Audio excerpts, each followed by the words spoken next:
আলেমদেরকে গালি দিলেই ভালো লাগে। কেন ভালো লাগবে না? কারণ নিজেই তো কোরআনে কিছুই জানে না, কথা বলে ঠিক কিনা? এই জন্য তো গালিগালাজ করে। সালাম আলাইকুম বলে, সালাম আলাইকুম। আমি ক তোর উপর সালাম আলাইকুম মানে সালাম আলাইকুম মানে তোর উপর গজব পড়ক, আমি ক তোর উপর পড়ক, কথা বলেন ঠিক কিনা? এই জন্য নামাজ কেমন করে প্রতিষ্ঠিত হবে? কোনো মুসলমান ভূখণ্ডে যদি নামাজ প্রতিষ্ঠিত হয়, প্রথম নাম্বার হলো, কোনো মুসলমান ভূখণ্ডে যদি কেউ সরকার হয়, প্রথম নাম্বার হলো নামাজ। নামাজ যদি প্রতিষ্ঠিত হয়ে যায়, সমাজে মদ থাকবে না, গাঁজা থাকবে না, ইয়াবা থাকবে না। এই জন্য তো আমরা দেখি অধিকাংশ যুবক গাঁজাখোর নেতার পিছনে হাঁটে, ঠিক কিনা? হ্যাঁ, আপনারা ওয়াজ শুনবেন তো? মন কি খারাপ হয়? মন কি খারাপ হয়? চলেন কোরআনকে প্রশ্ন করি যে ওই দিন নেতা আর কর্মীর কি অবস্থা হবে। ওই দিন আল্লাহ রাব্বুল আলামিন বলেন সূরা বনী ইসরাঈলের ভিতরে, যে নেতাগুলো নামাজ পড়তে পারে না, শুক্রবার জুমার দিনে মিটিং করে মুসল্লিদেরকে নামাজ পড়তে দেয় না, কর্মীদেরকে নামাজ পড়তে দেয় না, এমন ডাকাত নেতা আছে না নাই? ওই দিন আল্লাহ তাদেরকে ডাকবেন, ইয়াউমা নাদউ কুল্লা উনাসিম বিইমামিহিম। সূরা বনী ইসরাঈল আল্লাহ বললেন, আল্লাহ ওই দিন ডাকবেন, কর্মীকে ডাকবেন, নেতা সহকার, ইমাম সহকার ডাকবেন। ওই কর্মী, নামাজ কায়েমের আন্দোলন কেন করলি না? হজ কায়েমের আন্দোলন কেন করলি না? যাকাত কায়েমের আন্দোলন কেন করলি না? সে বলবে, আল্লাহ আমি কেমন করে হজ কায়েমের আন্দোলন করব, কেমন করে যাকাত কায়েমের আন্দোলন করব? আমার একটা নেতা ছিল, আমার নেতা বলতো কোরআনের ময়দানে গিয়ে বাধা দে, আমি বাধা দিতাম। আমার নেতা বলতো চাঁদা তোল, চাঁদা তুলতাম। আমার নেতা বলতো টেন্ডারবাজি কর, টেন্ডারবাজি করতাম। আল্লাহ বলবে তোর নেতার সামনে নিয়ে আয়, তোর নেতা কই, কে তোকে পথভ্রষ্ট করেছে? সেদিন কেঁদে কেঁদে সে বলবো রব্বানা, পড়েন রব্বানা ইন্না আতা'না সাদাতানা ওয়া কুবরা'ানা ফাআদাল্লুনা সাবিলা। সে বলবে ও আল্লাহ, ওই নেতা আমারে পথভ্রষ্ট করেছে, ওই বড় ভাই আমারে পথভ্রষ্ট করেছে, আমার বড় ভাইয়ের সঙ্গে চলতাম, সে আমাকে গাঁজাখানা শিক্ষা করাইছে। এমন ডাকাত বড় ভাই আছে না নাই? আমি আমার ওই নেতার সঙ্গে চলতাম, নেতা কোনোদিন আমার নামাজের জন্য বলতো না, কলমার জন্য বলতো না, হজের জন্য বলতো না, মা বাবার খেদমত করতে হয়, মা বাবার খেদমতের কথা বলতো না। আল্লাহ বলবেন তখন তোর নেতারা ডাক দে, নেতাও আইব, কর্মী আইব। এবার নেতাকে বলবেন, ও নেতা তোর কর্মী কি কয়, কথা সত্যি নাকি? নেতা বলবে, আল্লাহ খবরদার, এটা মিছা কথা কয়, সম্পূর্ণ মিছা কথা। কেন আমি তাকে পথভ্রষ্ট করব? ও আল্লাহ, তার জিজ্ঞাসা করেন তো, দাওয়াতুকুম ফাস্তাজাবতুম লি, আমি তাকে কোরআন দিয়ে ডেকেছি নাকি? আমি তাকে হাদিস দিয়ে ডেকেছি নাকি? নাকি কোন নবীর হুমা দিয়ে ডেকেছি? নাকি কোন ওলি আল্লাহর হুমা দিয়ে ডেকেছি? এমনি তাকে আমি ডাক দিলাম, তারা আমার ডাকে দলে দলে সাড়া দিয়েছে। আজকে কেন তারা আমাকে গালি দেয়? আজকে কেন আমাদেরকে বাঞ্ছনা দেয়? আমার কর্মীর জিজ্ঞাসা করেন তো, আমি কি তাকে কোরআন দিয়ে ডেকেছি নাকি? ও কর্মী, তোকে কি আমি কোরআন দিয়ে ডেকেছি, নাকি হাদিস দিয়ে ডেকেছি, নাকি মসজিদের কোনো হুজুরের উপমা দিয়ে ডেকেছি, নাকি মাদ্রাসার কোনো আলেমের উপমা দিয়ে ডেকেছি, কারো উপমা দিয়ে তোমাকে ডেকেছি নাকি? কর্মী তখন বলবে, লা, আসলে তো না, তুমি আমাকে কারো উপমা দিয়ে ডাকো নাই, দাওয়াতুকুম ফাস্তাজাবতুম লি, এমনি তোমাদেরকে ডাক দিয়েছি, তোমরা আমার দলে দলে সাড়া দিয়েছ। ফালা তালুমুনি ওয়ালুমু আনফুসাকুম, পড়েন ফালা তালুমুনি ওয়ালুমু আনফুসাকুম। ওই দিন আল্লাহ বলবেন, নেতা বলবে, আল্লাহ তারা কেন আমাদেরকে বাঞ্ছনা দেয়? তাদের বাঞ্ছনা তাদের উপরে দাও, কারণ তাদেরকে কোরআন দিয়ে ডাকা হয় নাই, হাদিস দিয়ে ডাকা হয় নাই, এমনি ডাক দিয়েছি। তারা স্লোগান দিয়েছে অমুক ভাইয়ের চরিত্র ফুলের মতো পবিত্র, নামাজ নাই এক ওয়াক্ত, গাঁজা খায় 5 ওয়াক্ত। এমন নেতা আছে না নাই? তারা নিজেরাই স্লোগান দিয়েছেন, আজকে কেন আমাদেরকে বাঞ্ছনা দেয়? এবার কর্মী বলবে, কি রে কস নেতা, ওই পেটা নেতা, তুই আমার কাছে মানুষের কথা ডাকাতি করতে, আমি ডাকাতি করছি? তুই বলেছিস যে হাতির মাথায় গুলি করতে, আমি গুলি করেছি। তুই বলেছিস অমুক দোকান থেকে চাঁদা তুলতে, আমি চাঁদা তুলছি। আজকে কেন তুমি আমাকে বাঞ্ছনা দাও? আমার সাথে তোমাকে জাহান্নামে যেতে হবে। এবার কর্মী বলবে, আল্লাহ আমি মানি না, এতে আমার পথভ্রষ্ট করেছে। কর্মী এবার কাঁদে কাঁদে বলবে, রব্বানা আরিনাল্লাযাইনা আদাল্লানা মিনাল জিন্নি ওয়াল ইনসি নাজআলহুমা তাহতা আকদামিনা লিয়াকুনা মিনাল আসফালিন। ওদিন কর্মী বলবে, আল্লাহ আমার নেতাকে সামনে নিয়ে আসো, আমি তাকে পদতলে দিয়ে জাহান্নামে যেতে চাই, কারণ এই নেতা আমাকে পথভ্রষ্ট করেছে। কথা বলে ঠিক না? এটাই আমার পথভ্রষ্ট করেছে। আল্লাহ বলবে, কিরে নেতা, তুই না বলে পথভ্রষ্ট করেছিস? নেতা বলবে, আল্লাহর কসম ওয়াল্লাহ আমি তাকে কোরআন দিয়ে ডাকি নাই, এমনি ডাক দিলাম, সে আমার কাছে এসেছে। ও আল্লাহ, যদি আমি তাকে কোরআন দিয়ে ডাকতাম তাহলে না বুঝতাম যে আমি অপরাধ করেছি। আমি তো কোরআন দিয়ে ডাকি নাই, হাদিস দিয়ে ডাকি নাই, বরং টাকা দেখাইছি এর চলে আইছে। এমন কর্মী আছে না নাই? কথা খন্না আছে না নাই? টাকা দেখাইছে, অন্যের ঘর ভেঙে নিয়েছে, আছে না নাই? ওদিন নেতাও ধরা, কর্মীও ধরা, নেতাও ধরা, কর্মীও ধরা। সেদিন আবার কর্মী কেঁদে কেঁদে বলবেন, নেতা তুমি আমাকে শেষ করেছো, এবার তোমার কাছে আমার লাস্ট কথা, এই যে জাহান্নামের আগুন আসতেছে, তুমি আমাকে জাহান্নামের আগুন থেকে বাঁচাতে হবে। নেতা বলবেন, কেমন করে তোমাকে আমি জাহান্নামের আগুন থেকে বাঁচাবো? সেটা কোরআনে আল্লাহ বললেন। তখন কর্মী কেঁদে কেঁদে বলবে, ইন্না কুন্না লাকুম তাবাআন ফাহাল আনতুম মুগনুনা আন্না মিন আযাবিল্লাহি মিন শাই। ওই দিন কর্মী বলবে, আল্লাহ ও নেতা তুমি আমাকে একটু জাহান্নামের আগুন থেকে বাঁচাও। ইন্না কুন্না লাকুম তাবাআন ফাহাল আনতুম মুগনুনা আন্না মিন আযাবিল্লাহি মিন শাই। ও নেতা আমাকে একটু জাহান্নামের আগুন থেকে বাঁচাতে পারবা কিনা? ভাই, বড় ভাই, ও বড় ভাই, তোমার কথা অনুযায়ী আমি কত খরচ করেছি, কত মেয়েকে দর্শন করেছি, তুমি আমার সে মামলাগুলো খালাস করে দিতা, আমাকে তুমি আমাকে জেল পুলিশে হাতে দিতা না, তুমি আমাকে ব্যবহার করেছ, কতজনের ঘর ভেঙেছি, তুমি আমাকে উৎসাহ দিতা। ও নেতা আমাকে জাহান্নাম থেকে বাঁচাও, বাঁচাতে পারবা নাকি? তখন নেতা বলবে, হ্যাঁ, ক্বালু লাউ হাদানাল্লাহু লাহাদাইনাকুম, পারতাম তোমাকে আমি জাহান্নাম থেকে বাঁচাতে। তুমি আর আমি যদি কোরআন মানতাম, তুমি আর আমি যদি হাদিস মানতাম, তুমি আর আমি যদি আল্লাহর দেখানো কোরআন অনুযায়ী চলতাম, তাহলে তুমিও জাহান্নাম থেকে বাঁচতে, আজকে আমিও বাঁচতাম। তুমিও কোরআন মানো নাই, আমিও কোরআন মানি নাই। যারা কোরআনের কথা বলতো, বরং আমি আর তুমি তাদেরকে রাজাকার বলে গালি দিতাম, ঠিক কিনা? তুমি রাজাকার এগুলা বলতে মেয়েরা ধর্ম ব্যবসায়ী। বরং দেখা গিয়েছে তারা কিছু বিশেষ প্রয়োজনের সময় মাথার মাঝে টুপি লাগায়, এমন লোক আছে না নাই? আমরা আল্লাহকে প্রশ্ন করবো কোরআন থেকে, আল্লাহ বলেন ধর্ম ব্যবসায়ী কারা, আপনি বলে দেন। আমার আল্লাহ নিজে বলেন, ওয়া আন্নাহুম ইয়াকুলুনা মা লা ইয়াফআলুন। ধর্ম ব্যবসায়ী হলো তারা যারা কোনো বিশেষ কাজের আগে মুখে যা বলে কর্মে তা করে না। ধর্ম ব্যবসায়ী তারা সারা জীবন যারা পাঞ্জাবি পরে না, কিছু বিশেষ কাজের আগে তারা পাঞ্জাবি পরে মাথায় টুপি দেয়, তারাই হলো ধর্ম ব্যবসায়ী। ঠিক, সারা জীবন টুপির সঙ্গে সম্পর্ক নাই, নামাজের সঙ্গে সম্পর্ক নাই। যখন তোমার সময় হয় তখন টুপি পরে পাঞ্জাবি পরে এই মুসলমান জাতিকে ধোঁকা দাও। মুসলমান জাতি সবই বুঝে কোনগুলো হক কোনগুলো বাতিল, কারা আল্লাহর আইন চায় কারা কুফরি আইন চায়, কথা বলে ঠিক কিনা? মুসলমান বুঝে। এজন্য ধর্ম ব্যবসায়ী তারা যারা ধর্মের নাম বিক্রি করে চলে, কথা বলে ঠিক কিনা? আর যারা ধর্মীয় বিধান কায়েম করতে চায় তারা ধর্ম ব্যবসায়ী না। আমরা বললাম আল্লাহ ধর্মীয় বিধানটা কি? আমার আল্লাহ বললেন ধর্মীয় বিধান আমি আল্লাহ কোরআনে দিয়েছি, আলা লাহুল খালকু ওয়াল আমর, খবরদার সৃষ্টি যার, আইন চলবে শুধুমাত্র তার। ইনিল হুকমু ইল্লা লিল্লাহ, হুকুম যার, আইন চলবে শুধুমাত্র তার, ঠিক না? হুকুমটা একমাত্র আল্লাহর। কার হুকুম? কার হুকুম? আল্লাহর হুকুম। কোনো বদমাইশ, কোনো নেতা, কোনো খেতা, কোনো মানুষের হুকুম না। হুকুম চলবে একজনের, চিৎকার দিয়ে বলতে হবে তিনি কে? তোমাকে রিজিক দেন কে? তোমাকে খাওয়ায় কে? তোমাকে পড়ায় কে? তোমাকে সব সময় আশ্রয় দেয় কে? সে আল্লাহর আইন মানো না। কার আইন মানো? কার আইন মানো? কিছু হাজি নামাজ পড়ে কিন্তু আল্লাহর আইন মানে না। ও নামাজি কোরআন দিয়ে নামাজ পড়ো, সমাজ কেন গড়ো না? কোরআন দিয়ে নামাজ পড়ো, সমাজ কেন গড়ো না? ও নামাজি কোরআন দিয়ে নামাজ পড়ো, সমাজ কেন গড়ো না? কোরআন দিয়ে নামাজ পড়ো, সমাজ কেন গড়ো না? কোরআন দিয়ে সমাজ গড়তে হয় কে বলেছেন? কে বলেছেন? আমাদের দেশে কোরআন দিয়ে নামাজ পড়ে কিন্তু সমাজ গড়ে। হাদি সাহেব নামাজ পড়ে কিন্তু একামতের দিন মানে না, আছে না নাই? হাদি সাহেব নামাজ পড়ে কিন্তু কোরআনের আইন মানে না, আছে না নাই? আমার দেশের গরিবেরা কেন গরিব? আমার দেশের গরিবেরা কেন না খেয়ে আছে? আমার আল্লাহ বলে শোনো, যে সমাজে যাকাত থাকে ওই সমাজ ধনী হয়ে যায়, যে সমাজে সুদ থাকে ওই সমাজ গরিব হয়ে যায়। খুব মনোযোগ, আমি কি আলোচনা করবো ভাই? আলোচনা শুনবেন? কেন সমাজ গরিব থাকে?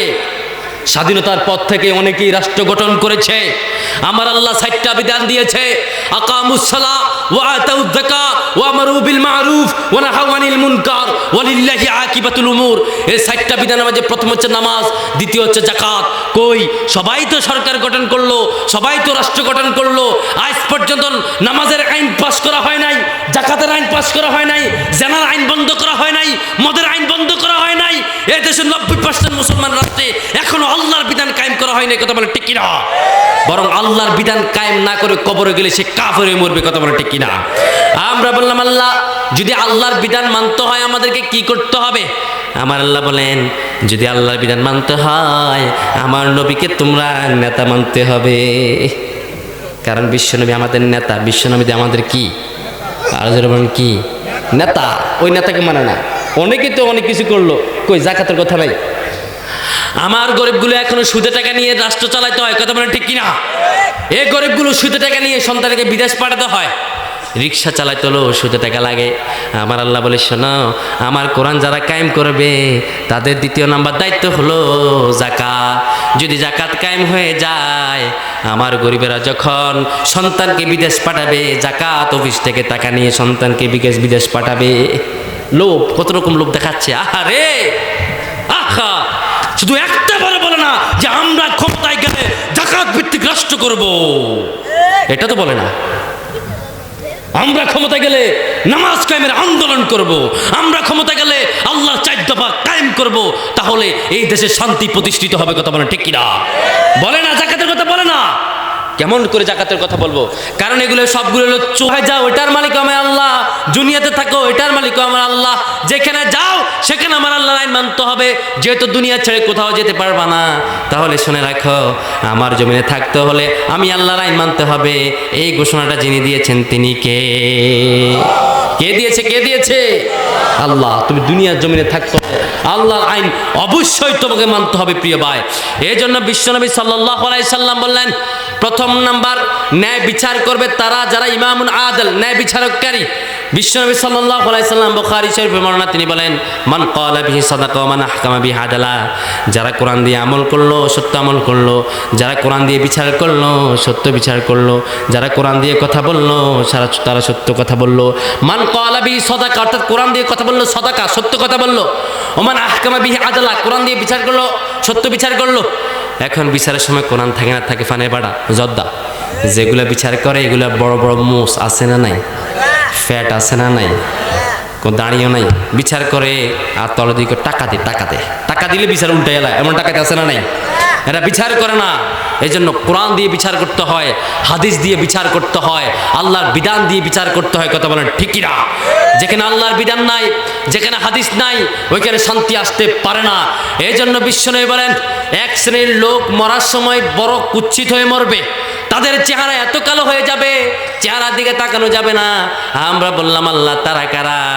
আমার আল্লাহ বলেন, হলো তারা যারা আমার জমিনে আমার এই কালেমাটাকে মানে নাই, কালেমার হক বাণী মানে নাই, কালেমার কথা যারা বলেছে তাদেরকে গালি দিয়েছে। আমরা বললাম, আল্লাহ কালেমার মূল অর্থ কি? আমার আল্লাহ বললেন, কালেমার মূল অর্থ হচ্ছে কোরআন।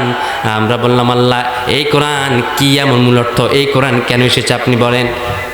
আমার আল্লাহ বলেন, পড়েন, কিতাবুন আনজালনাহু ইলাইকা লিতুখরিজান নাসা মিনায-যুলুমাতি ইলান-নূর। আমি এই কোরআন নাজিল করেছি এই মানুষদেরকে অন্ধকার থেকে আলোর পথে আনার জন্য। এই কোরআন দিয়ে সমাজ চলবে, এই কোরআন দিয়ে বিচার চলবে, এই কোরআন দিয়ে তারা আদেল করবে। তারা কোরআন দিয়ে বিচার করে বলবেন, কোরআন দিয়ে মানুষদেরকে আলোর পথে আনবেন। আর বলবেন, তোমরা সুদ খেতে পারবা না, ঘুষ খেতে পারবা না, জেনা করতে পারবা না, মানুষকে মারতে পারবা না, মানুষের প্রতি অত্যাচার করতে পারবা না, জনম দুঃখিনী মা বাবার প্রতি অবিচার করা যাবে না। এমন সন্তান আছে মা বাবারে খাবায় না, মা বাবারে টাকা দেয় না, মা বাবার গায়ে হাত তোলে, এমন সন্তান আছে না নাই? সে জানে না তার মা বাবা তার জন্য কত কষ্ট করেছে। যদি কোরআন থাকতো মা বাবাকে বৃদ্ধাশ্রমে দিতে পারতো না। মা বাবার মতো এরকম মজলুম আল্লাহর জমিনে আর কেউ হতে পারে না। মায়ের গর্ভের বেদনা তুমি বুঝো না, এই জন্য মায়ের সঙ্গে বেয়াদবি করো। এ আমার আল্লাহ নিজেই বললেন, পড়েন, হামালাতহু উম্মুহু কুরহা ওয়া ওয়াদাআতহু কুরহা ওয়া হামলুহু ওয়া ফিসালুহু 30 শাহরা। তোমার মা তোমাকে বড় কষ্ট করে গর্ভধারণ করেছে, তোমার মা তোমাকে বড় কষ্ট করে প্রসব করেছে, তোমার মা তোমাকে বড় কষ্ট করে লালন পালন করেছে। সে মায়ের কলিজায় কেমন করে লাথি মারো, সে মায়ের কথা কেন মানো না?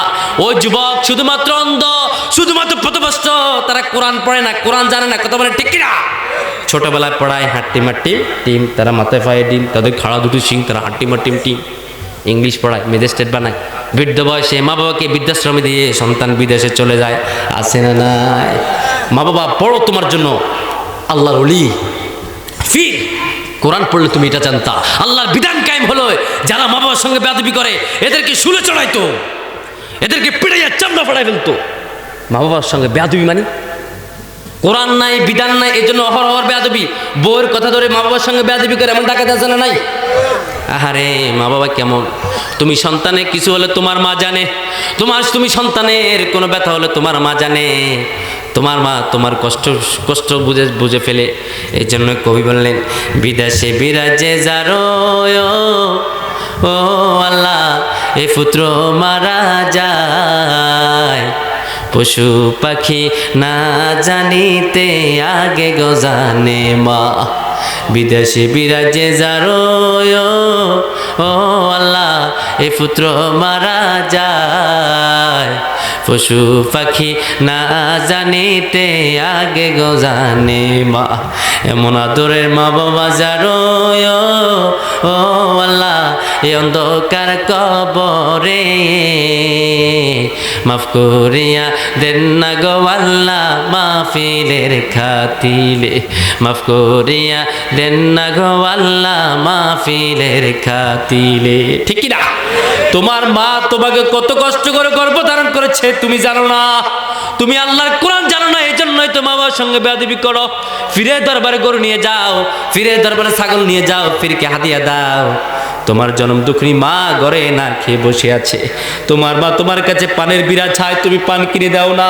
তোমার শাশুড়ি তোমার কাছে পানের বিড়া চায়, তুমি শাশুড়ি দাও, মাকে দেয় না। এমন ডাকাত আছে না নাই? মা বাবার সঙ্গে রাগ করে কথা বলে না, এমন সন্তানও আছে। আমার আল্লাহ বলে, গোলাম যদি কোরআনের বিধান মানতি, মা বাবা সম্পর্কে জানতি। কারণ আমি কোরআনে বললাম, কাদা রাব্বুকা আল্লা তা'বুদু ইল্লা ইয়াহু ওয়া বিল ওয়ালিদাইনি ইহসানা। আমি আল্লাহর পরে তোমরা মা বাবার প্রতি ইহসান করবা। যারা মা বাবার প্রতি ইহসান করে না তারা কখনো ইমানদার মুমিন হতে পারে না। ঠিক কি না? মা বাবার প্রতি অবিচার, অত্যাচার শুধুমাত্র একটা, সেটার কোরআন জানে না তারা। শুধুমাত্র একটা, তারা এমন লোকের পিছনে হাঁটে যে লোক কোরআন পড়াতে পারে না, কোরআনে কথা বলে না। ফিরে দরবারে গরু নিয়ে যায়, ছাগল নিয়ে যায়। তোমার ফির দোয়া করলে তোমার কিছুই হবে না। আমি মেহেদী হাসান আজাদি বলে গেলাম, আল্লাহে আল্লাহর কসম, কোন ফির তোমাকে দোয়া করে তোমার ভাগ্য তাকদীর পরিবর্তন করতে পারবে না। কিন্তু তোমার ঘরে একটা জনম দুঃখিনী মা আছে। বিশ্বনবী সাল্লাল্লাহু আলাইহি সাল্লামের কাছে একজন সাহাবী গেলেন, গিয়ে বলে, ইয়া রাসূলুল্লাহ, আমি জিহাদের ময়দানে যেতে চাই, শহীদ হতে চাই, আমি আপনার সঙ্গে যাব। বিশ্বনবী বলেন, তোমার ঘরে কে আছে? বলে, আমার ঘরে আমার একজন বৃদ্ধ মা আছে, যে মা সব সময় রিজুমনাতে বসে বসে কাঁদে, একা একা ঘরে বসে বসে কাঁদে, আমার জন্য দোয়া করে। যখন একলা নিজুম, নেই চোখে ঘুম, একলা শূন্য ঘরে, তোমায় মনে পড়ে আল্লাহ, তোমায় মনে পড়ে। আমার মা একলা ঘরে বসে বসে কাঁদে, আমার জন্য দোয়া করে। আল্লাহর হাবিব সাল্লাল্লাহু আলাইহি সাল্লাম বললেন, তোমার মা কেমন? বলে, আমার মা অনেক বৃদ্ধ। বিশ্বনবী বলে, যাও যাও, ঘরে চলে যাও, ওই বৃদ্ধ মায়ের খেদমত করো। ওই বৃদ্ধ মায়ের খেদমত করে যদি মরতে পারো, তুমি ঘরে মরলে আল্লাহ তোমাকে শহীদি দরজা দিয়ে দেবে। মায়ের খেদমত করে ঘরে মরলে তুই শহীদ। তুমি কোন ফিরে কাছে যাও, কার থেকে পানি ফু নাও, কথা স্পষ্ট মনে রাখো। বিশ্বনবী বলেন, লা আ'লামু আমালান আকরাবু ইলাল্লাহি বিররুল ওয়ালিদাইন। আমি আল্লাহ রাসূল এমন কিছু আমল জানি না যে আমল করলে আল্লাহর নিকটে যেতে পারো, এমন আমল আমার কাছে জানা নাই। তবে একটা আমল আছে, যে আমল করলে আল্লাহর নিকটে যেতে পারবা। সেটা আমল হলো, তুমি তোমার মায়ের খেদমত করো, বাবার খেদমত করো, আল্লাহর নিকটে চলে যাও। বিশ্বনবী এটা বললেন, কোন ফির তোমার তাকদীর পরিবর্তন করতে পারবে না। তুমি তোমার ক্যান্সার, তোমার আলসার, আমি মেহেদী হাসান আজাদীকে টাকা দিয়ে দোয়া দিবা, দোয়া কবুল হতে পারে, ঠিক নাই। খাজা মাইনুদ্দিন চিশতি রাহিমাহুল্লাহ থেকে দোয়া নিতে পারো, কবুল হতে পারে, ঠিক নাই। শাহজালাল ইয়ামানি থেকে তুমি দোয়া নিলা, শাহফরান থেকে নিলা, শাহজালাল থেকে নিলা, 100 পীর থেকে তুমি দোয়া নিলা, একটা গ্লাসের মাঝে একটা পানি নিলা, পানির মাঝে ফু নিলা, যে হুজুর আর দোয়া করেন, হুজুর আপনাকে ফু দিল।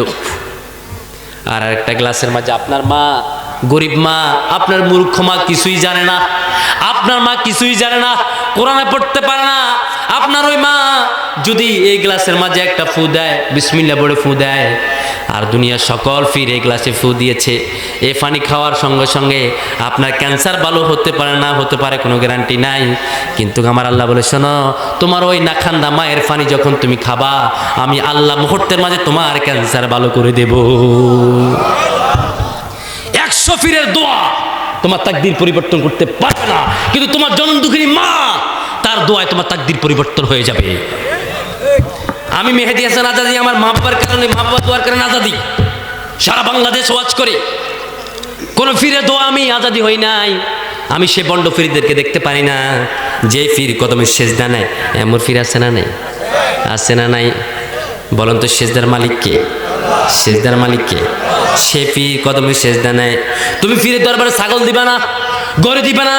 যদি ছাগল গরু দিতে হয়, ওই ছাগল গরুর টাকা দিয়ে মা বাবার জন্য ফল কিনে যাও, মা বাবাকে খাওয়াও, ফল কিনে দাও, মায়ের মাথার মাঝে তেল লাগায় দাও, মায়ের কদম ধরে চুমু করো, বাবার মাথার মাঝে চুমু করো, পকেটে যা টাকাতে সব বাবা দিয়ে দাও।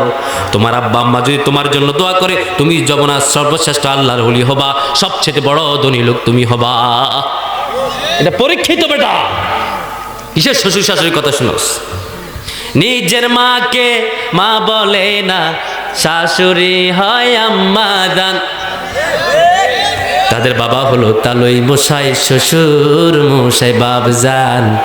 বাবা হলো তালই মশাই, শ্বশুর মশাই বাবজান।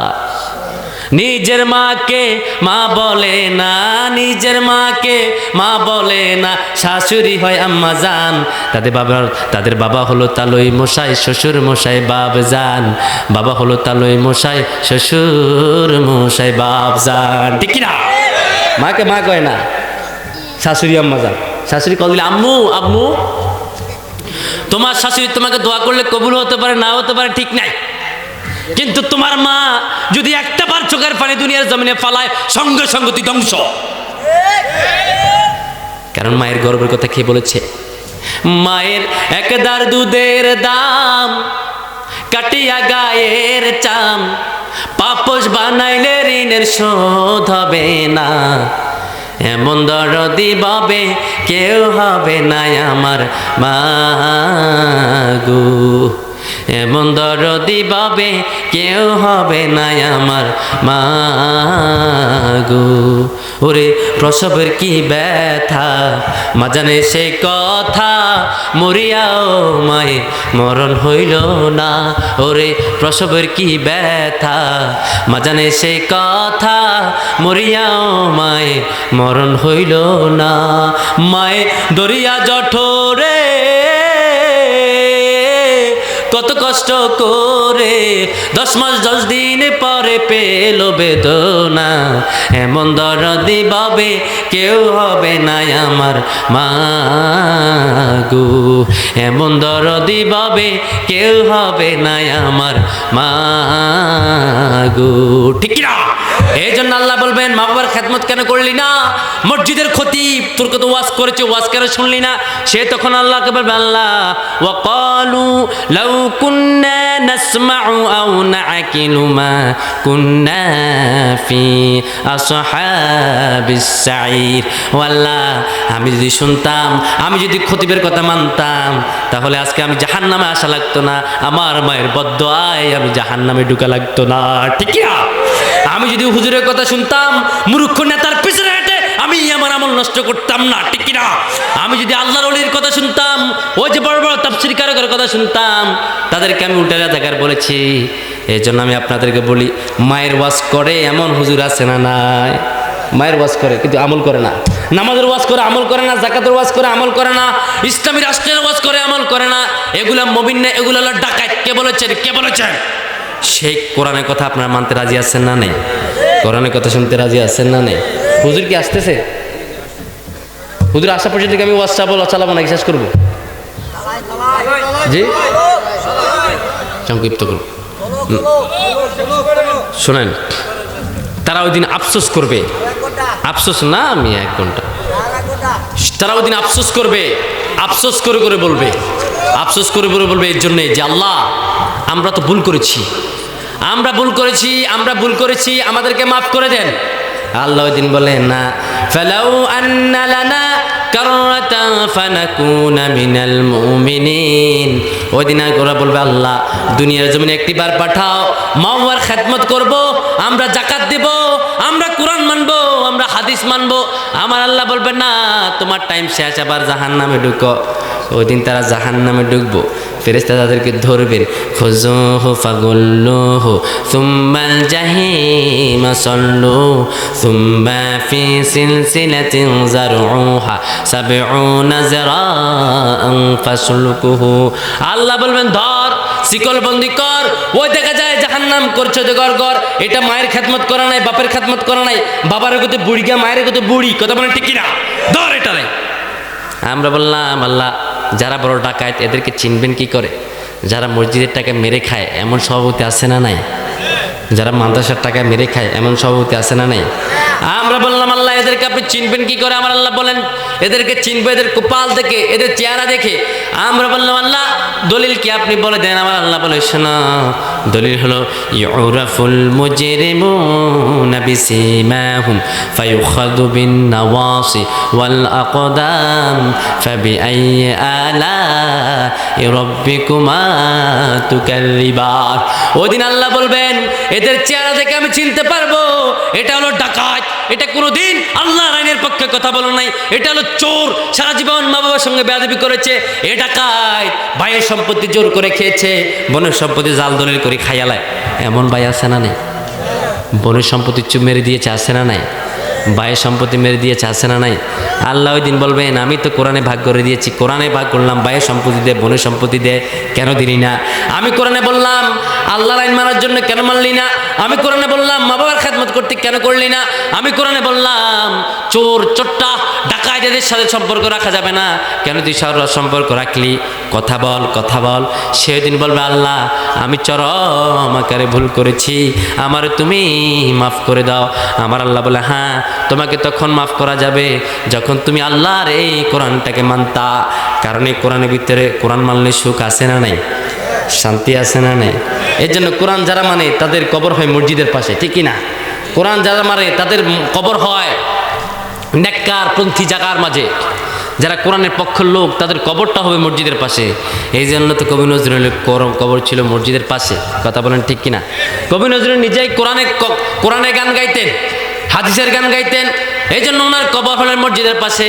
কত সুন্দর করে কবি নজরুল নিজেই বললেন, মসজিদের পাশে আমায় কবর দিও ভাই, যেন গড়ে হতেও মুআদ্দিনের আযান শুনতে পাই। আমার ঘরের পাশ দিয়ে ভাই নামাজিরা যাবে, পবিত্র সেই পায়ের আওয়াজ এ বান্দা শুনতে পাবে। গোরা যাবে হতে গুনাহগার, পাইবে রে রেহাই। মসজিদের পাশে আমায় কবর দিও ভাই। কত গাউস কুতুব আল্লাহর ওলি মসজিদ আগিনাতে আল্লাহর নামের তাসবিহ পড়ে লুকিয়ে গভীর রাতে। আমি তাদের সাথে ওই আল্লাহর, আমি তাদের সাথে ওই আল্লাহর নাম জপতে চাই, আল্লাহর নাম জপতে চাই। মসজিদের পাশে আমায় কবর দিও ভাই, ঠিক না? যারা আল্লাহর বিধান মানে তাদের কবর হয় মসজিদের পাশে, যারা আল্লাহর বিধান মানে তাদের কবর হয় জান্নাতের বাগান, কথা বলতে হবে ঠিক কিনা? যারা আল্লাহর বিধান মানে না এগুলো মরে ফাইকারাত, এগুলো মদ খাইতে খাইতে মরে। এই জন্য এরা কবিতা বানায়, এ বেলা ভাই মদ খেয়ে নাও, কাল নিশীতের ভরসা কই, চাঁদনি জাগবে যুগ যুগ ধরে, আমরা তো আরো বনা সই। অর্থাৎ মদ খাও গাদা খাও তোমরাই সফল, এমন বলে কি বলে না? বলে কি বলে না? আমি অন্য সময় আপনাদের সামনে কথা বলবো, যেহেতু আমাকে সংক্ষেপ করতে বলেছে। ওই হুজুর আসার কারণে, আজ না আসার কারণে আমি যদি কথা বাড়াই, আমি কথা শেষ করে দিচ্ছি। আমার কথা যদি আপনাদের কারো মনে কষ্ট থাকে, আল্লাহ রাস্তা আমাকে ক্ষমা করে দিয়েন। আমি আরও কথা বলতে পারতাম কোরআন থেকে হাদিস থেকে। সম্মানিত ভাইরা, আমি জানি না আপনাদের এই নেত্রকোনার মানুষ কে কেমন, তবে আল্লাহর বিধানের কথা শুনলে যার চেহারা কালো হয়ে যাবে, এটা মুমিন নয়, এটা ডাকাত, এটা সন্ত্রাস। যারা আল্লাহর কোরআনের কথা শুনে গালিগালাজ করে হুজুরদেরকে, আলেমদেরকে, এগুলো মুমিন নয়, এগুলো এক একটা বড় বড় মুনাফিক, কথা বলতে হবে ঠিক কিনা? এরা আদর্শের দিক দিয়ে নাফাক থাকে, এরা আম বাম রামকে আদর্শ বানে। আমার আল্লাহ বলেন তারাই আদর্শের দিক দিয়ে নাফাক থাকে যারা কোরআনের কথা শুনলে চেহারা কালো করে ফেলে, কথা বলেন ঠিক কিনা? আল্লাহ আমাদের সবাইকে ক্ষমা করুক, সবাই পড়ে আমিন। আমি ছোট্ট করে একটা মুনাজাত দিবেন, আমার মুনাজাতে আপনারা সবাই শামিল হন। আল্লাহুম্মা আমিন। রব্বানা যালামনা আনফুসানা ওয়া ইল্লাম তাগফির লানা ওয়া তারহামনা লানাকুনান্না মিনাল খাসিরিন। রব্বির হামহুমা কামা রব্বায়ানি সগীরা। আয় আল্লাহ, অনেক দূর থেকে এসেছি, মুসাফির মানুষ, কালকে আবার পাবনা যেতে হবে। আল্লাহ, আমি যতক্ষণ পর্যন্ত কথা বলেছি, কোরআন থেকে কথা বলেছি, হাদিস থেকে কথা বলেছি, আল্লাহ যদি কোনো কথা ভুল হয়ে যায়, আপনি আল্লাহ আমাদেরকে ক্ষমা করে দিন রে আল্লাহ। ও আল্লাহ, মনে পড়ে গেল জনম দুঃখিনী মায়ের কথা, মনম পড়ে গেল জনম দুঃখিনী বাপের কথা। আল্লাহ, মা বাবা এমন দুজন লোক যারা না খেয়ে আমাদেরকে খাওয়াতেন, না পরে আমাদেরকে পড়াতেন, ম্যাগে ভিজতেন, রোদে শুকাতেন, ইনকাম করে সন্তানের মুখে দিতেন। ওই সন্তান যখন মা বাবাকে একলা ঘরে রেখে বৃদ্ধাশ্রমে রেখে দেয়, ওই সন্তান যখন মা বাবার গায়ে হাত তোলে, তখন হৃদয় আর মানে না রে আল্লাহ। ও আল্লাহ, আমাদের যাদের মা বাবা অন্ধকার কবরে, আপনি আল্লাহ মাফ করে দেন। আল্লাহ, আপনি কোরআনে দোয়া শিখিয়ে দিয়েছেন, রব্বির হামহুমা কামা রব্বায়ানি সগীরা। ও আল্লাহ, আপনি দোয়া শিখালেন, আপনি দোয়া শিখালেন মা বাবাকে লালন পালন করতে, যেমন করে মা বাবা ছোটবেলা আমাদেরকে লালন পালন করেছে। আল্লাহ, জানি না গো এখানে কার জনম দুঃখিনী মা নাই রে আল্লাহ, জানি না রে আল্লাহ কার জনম দুঃখিনী বাবা নাই, জানি না রে আল্লাহ কার মা বাবা অন্ধকার কবরে চলে গেছে। আল্লাহ, যাদের মা বাবা অন্ধকার কবরে চলে গেছে, আল্লাহ তাদের মা বাবাকে আর আপনি মাইরেন না। ও আমার আল্লাহ, আমরার গুনাহ মাফ করছনি, বিদেশে বিরাজে যারো ও আল্লাহ, এই পুত্র মারা যায়, পশু পাখি না জানিতে আগে গোজানে মা, এমন আদরের মা বাবা দারো ও আল্লাহ, এই অন্ধকার কবরে মাফ করিয়া দেন না গো আল্লাহ, মাহফিলের খাতিরে। ও আল্লাহ, এখানে কার যেন মা নাই, কার বাবা নাই। আমরা যদি কোথাও চলে যাই, মা বাবা ফোন করে জিজ্ঞাসা করে, বাবা কোথায় আছো, মা কোথায় আছো। যদি আমরা অসুস্থ হই, মা চেহারার দিকে তাকালে বুঝতে পারে আমার খোকামণি বড় অসুস্থ, নিশ্চয়ই মনে কষ্ট। মা চেহারা দেখলে বুঝতে পারে, বাবা তুমি বুঝি খানা খাও নাই, আসো আসো খানা খেয়ে যাও, কত আদর করতো। এখানে এমন বাবা আছে যাদের মা হারাইছে আজকে অনেক বছর, বাবার চেহারা দেখে না। বাবা বলতো, ওরে কোকা, বাড়ি করলাম, গাড়ি করে দিলাম, সুন্দর করে থাকিস। বাবা বলতো, আমার কোকা আমি কষ্ট করি, তুই পড়াশোনা কর। বাবা বলতো, তোর বুদ্ধি কষ্ট হয়, যা যা রিক্সা চালার প্রয়োজন নাই, আমি যাই। এইখানে অনেক দাড়ি পাকা বাবা আছে যাদের আব্বা আম্মার চেহারা অনেক বছর ধরে দেখে না রে আল্লাহ, তাদের আব্বা আম্মার কবরে কেমন আছে তারা সেটাও জানে না। ও আবার আল্লাহ, জীবিত দশা আব্বা আম্মার সঙ্গে মাঝে মাঝে বেয়াদবি হয়ে যেত, সে আব্বা আম্মার কবরে আযাব মাফ করে দেয়। ও আল্লাহ, আমরা বাসা গেলে আব্বা আমার চেহারার দিকে তাকাবো, আব্বা আমারে দেখবো। এখানে অনেক লোক আছে আব্বা আম্মা চেহারা অনেক বছর দেখে না, ঘরে গেলেও আব্বা আম্মাকে দেখবে না। রে আল্লাহ, নিজের বিবি বলে আমার জন্য টাকা নিয়ে আসো, পয়সা নিয়ে আসো। মা বলে সন্তান তুই কোথায়? বিদেশ, আমার কিছু লাগবে না, আমার বুকের মানিক বুকে ফিরে আসো, এতে আমি খুশি। মা সন্তানের জন্য পাগল হয়ে যায় কাঁদতে কাঁদতে। যখন সন্তান মারা যায়, মা যদি জীবিত থাকে, বাবা যদি জীবিত থাকে, পাগল হয়ে যায়। মা বাবা মৃত্যুর আগ পর্যন্ত সন্তানের শোক ভুলতে পারে না। আর প্রিয়তমা বিবি 2 দিন পরে ভুলে যায়, 7 দিন পর অন্য জায়গায় বিয়ে হয়ে যায়। এই জন্য তো কবি কত সুন্দর করে বললে, তোর কিছু হলে সর্বপ্রথম তোর মা জানে। এই জন্য তো কেঁদে কেঁদে কত সুন্দর করে বললেন, রে আল্লাহ বিদেশে বিরাজে যারো, ও আল্লাহ এ পুত্র মারা যায়, পশু পাখি না দাঁড়িতে আগে গদানে মা, এমন আদরের মা বাবা দারো, ও আল্লাহ এ অন্ধকার কবরে মাফ করিয়া দেন না গো আল্লাহ, মাহফিলের খাতিলে মাফ করিয়া দেন না।